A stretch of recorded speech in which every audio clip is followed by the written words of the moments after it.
திருமணத்திற்கு வரம் தேடும் அனைத்து நல்லுள்ளங்களுக்கும் ஸ்ரீ சக்தி திருமண தகவல் மையம் சார்பாக வாழ்த்துக்கள்.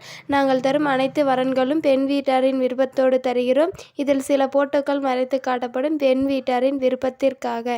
இவங்க பெயர்னு பார்த்தீங்கன்னா நிர்மலா, வயது 28 வயது. இவங்க ஜாதின்னு பார்த்தீங்கன்னா இவங்க மலையாளம் வகுப்பை சேர்ந்தவங்க.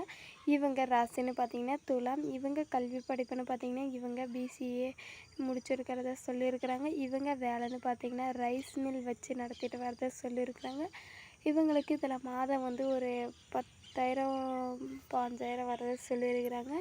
இவங்க வசதின்னு பார்த்தீங்கன்னா சொந்தமாக வீடு இருக்குது. நிலம் வந்து ஒரு 30 ஏக்கரா 40 ஏக்கரா இருக்குது. வீட்டோட மணமகனாக வேணும்னு சொல்லியிருக்கிறாங்க. இவங்க திருமண நிலைன்னு பார்த்திங்கன்னா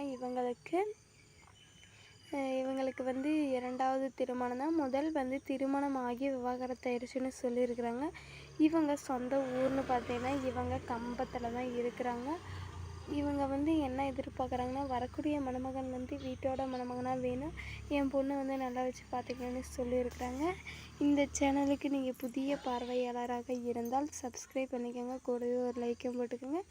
ஃபோட்டோ மட்டும் மறைச்சி போடுங்க, நேரில் வந்தால் காட்டுறேன்னு சொல்லியிருக்கிறாங்க. இவங்க பெயர்னு பார்த்திங்கன்னா சசிகலா, வயது 30 வயது. இவங்க ஜாதின்னு பார்த்திங்கன்னா இந்து செட்டியார் வகுப்பை சேர்ந்தவங்க.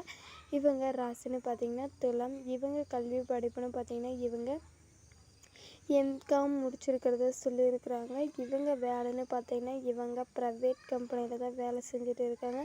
இவங்களுக்கு மாத வருமானம்னு பார்த்திங்கன்னா ஒரு 20,000 வருமானம் வரதா சொல்லியிருக்கிறாங்க.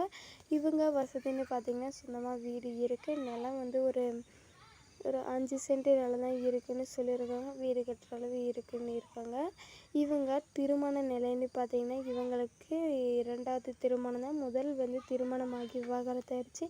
கணவன் மனைவிக்குள்ளே ஏதோ பிரச்சனை. அவங்க வந்து திருமணமாகி ஒரு மாதத்துலேயே அவங்க வந்து வேறு பொண்ணு கூட பேசிகிட்டு இருந்ததுனால இவங்க வந்து பிடிக்கல அப்படின்ட்டு இவங்க விவாகரத்தை வாங்கிட்டு வந்துட்டாங்க.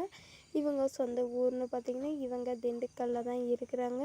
உங்களுக்கு எதுனா சந்தேகம் இருந்தால் தம்பளையில் இருக்கிற வாட்ஸ்அப் நம்பரில் தொடர்பு கொண்டு பேசுங்க.